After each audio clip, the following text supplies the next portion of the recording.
1470원. 이 숫자가 뭔지 아시겠어요?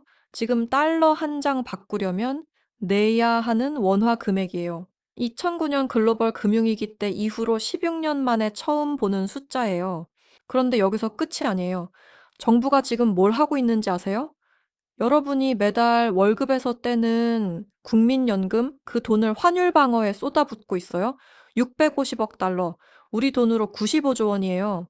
그것도 모자라서 이제는 국민연금이 해외에 투자해 놓은 771조 원짜리 자산까지 팔아치우려고 하고 있어요. 이게 바로 마지막 방어선이에요. 그리고 그 방어선이 지금 무너지고 있어요. 오늘 이 얘기를 안 하면 안 될 것 같아요. 여러분, 통장이랑 직결된 문제거든요. 자, 시작할게요. 환율이 올라가면 정부가 뭘 하는지 아세요? 보통은 세 가지 카드를 꺼내요. 첫 번째 카드는 외환 보유액이에요. 한국은행이 쌓아놓은 달러를 풀어서 환율을 잡는 거예요.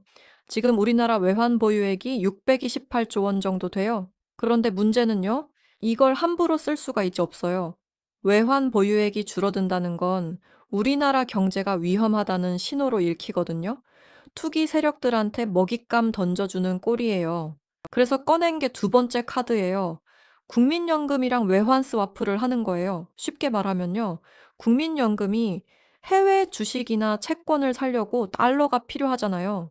그럼 시장에서 직접 달러를 사는 게 아니라 한국은행한테서 빌려 쓰는 거예요. 원화를 맡기고 달러를 받아가요. 그럼 시장에서 달러 수요가 줄어들잖아요. 환율이 덜 오르는 거죠. 이 스와프 한도가 얼마냐면요. 650억 달러예요. 우리 돈으로 95조 원이에요. 2022년에는 100억 달러였어요. 그게 2023년에 350억, 2024년 6월에 500억, 12월에 650억으로 계속 늘어난 거예요. 왜 늘어났을까요? 답은 하나예요. 환율을 못 잡고 있다는 거예요. 그런데 이것도 이제 한계예요. 외환 스와프 650억 달러를 다 쓰면 더 이상 쓸 카드가 없어요. 그래서 정부가 마지막으로 꺼낸 게 세 번째 카드예요. 국민연금이 해외에 투자해 놓은 자산을 직접 팔아서 달러를 확보하는 거예요. 이게 바로 전략적 환해지라는 거예요. 국민연금이 지금 해외에 얼마를 투자해 놓고 있는지 아세요?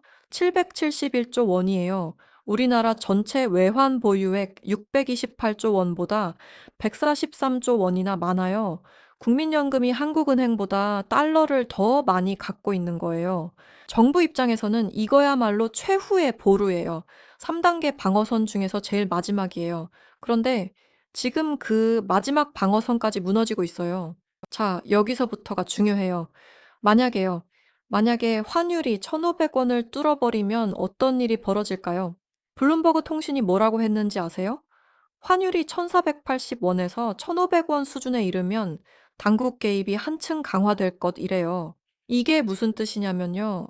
1,500원은 정부가 절대로 넘기면 안 되는 심리적 마지노선이라는 거예요. 2009년 글로벌 금융위기 이후로 한 번도 안 본 숫자거든요. 그럼 정부가 뭘 할까요? 그러니까 국민연금한테 더 많이 팔라고 압박할 거예요. 지금도 국민연금은 해외 자산의 최대 10% 범위에서 환해지를 할 수 있어요. 771조 원의 10%면 77조 원이에요. 엄청난 금액이죠. 그런데 문제는요. 국민연금이 해외 자산을 팔면 어떻게 될까요? 첫째, 국민연금 수익률이 떨어져요. 해외 주식이랑 채권은 보통 국내보다 수익률이 높거든요. 그걸 팔아치우는 거예요. 손해보면서요. 둘째, 환율이 떨어지면 국민연금이 보유한 나머지 해외 자산 가치도 떨어져요. 예를 들어볼게요. 국민연금이 1,000달러짜리 미국 주식을 갖고 있어요. 환율이 1,500원이면 150만 원이에요. 그런데 환율이 1,400원으로 떨어지면 140만 원이 돼요. 10만 원 손해예요. 셋째, 그리고 이게 제일 중요한데요. 이건 일회성 처방이에요. 아스피린 먹는 거예요. 근본 원인은 해결 안 돼요. 미국이랑 우리나라 금리 차이, 경제 성장률 차이, 코스피 부진, 이런 구조적 문제들은 그대로 남아 있어요. 그럼 환율은 다시 올라가요. 그럼 국민연금은 또 팔아야 돼요. 또 손해보고요. 또 팔고요. 또 손해보고요. 악순환이에요. 자, 이제 미래를 봐야 해요. 이 문제가 얼마나 심각한지 연도별로 쪼개서 봐볼게요. 2025년 환율 1,470원, 국민연금은 스와프 650억 달러 한도를 거의 다 쓰고 있어요. 전략적 환해지 발동 준비 중이에요. 해외 자산 771조 원 중에서 10%인 77조 원을 팔 수 있는 상황이에요. 2026년 미국 연준이 금리를 안 내려요. 도널드 트럼프가 관세 폭탄 터트려요. 우리나라 수출 타격받아요. 외국인 투자자들이 한국 주식 팔고 달러 들고 나가요. 환율 1,500원 돌파해요. 정부는 국민연금한테 더 많이 팔라고 압박해요. 국민연금은 해외 자산 100조 원어치를 팔아요.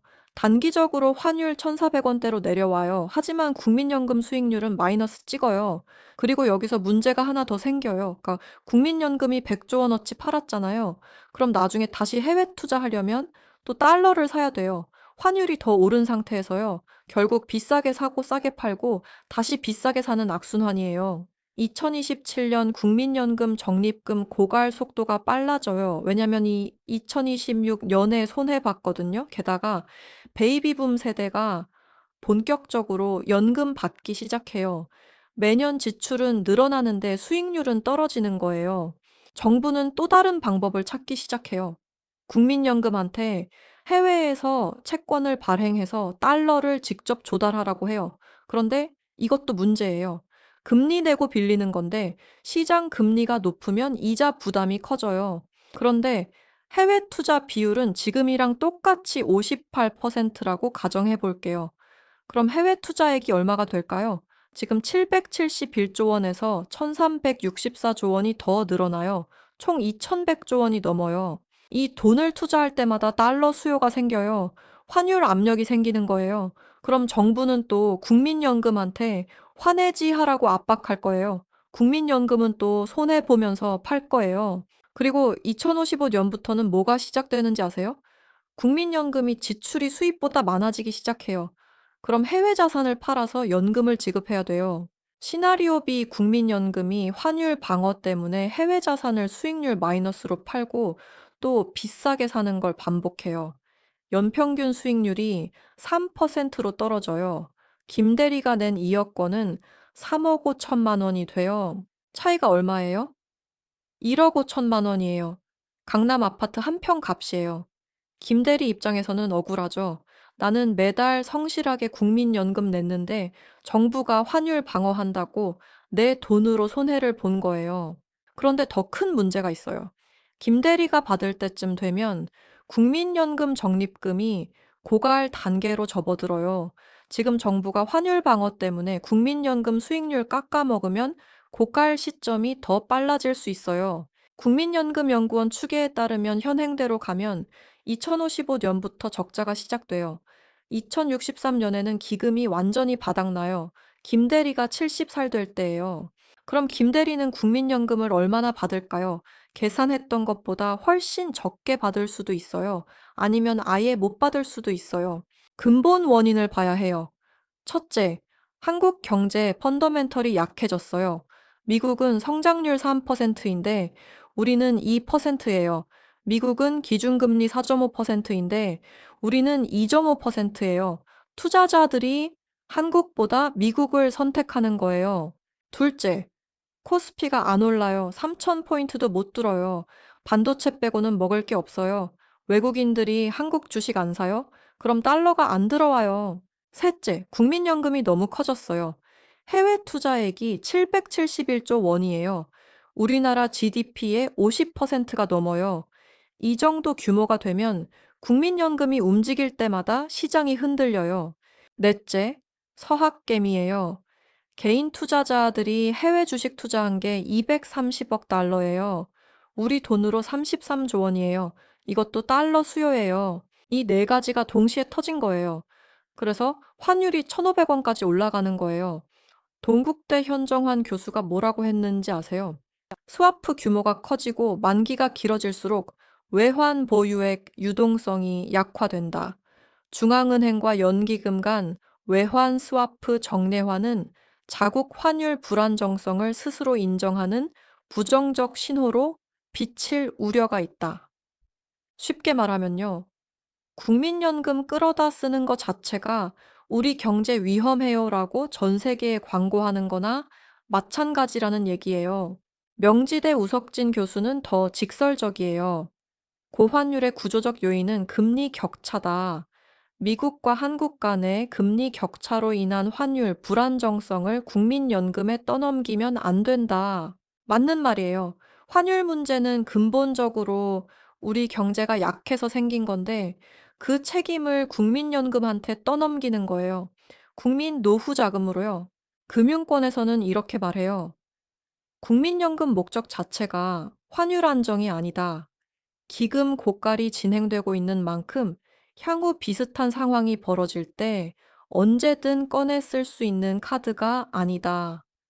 국민연금은 쌈짓돈이 아니에요. 우리 노후예요. 자, 정리할게요. 환율 1,500원 시대가 코앞이에요. 정부는 마지막 카드로 국민연금을 쓰고 있어요. 771조 원짜리 해외 자산을 팔아서 환율을 방어하려고 해요. 단기적으로는 효과가 있을 수도 있어요. 환율이 조금 내려갈 수도 있어요. 하지만 국민연금은 손해봐요.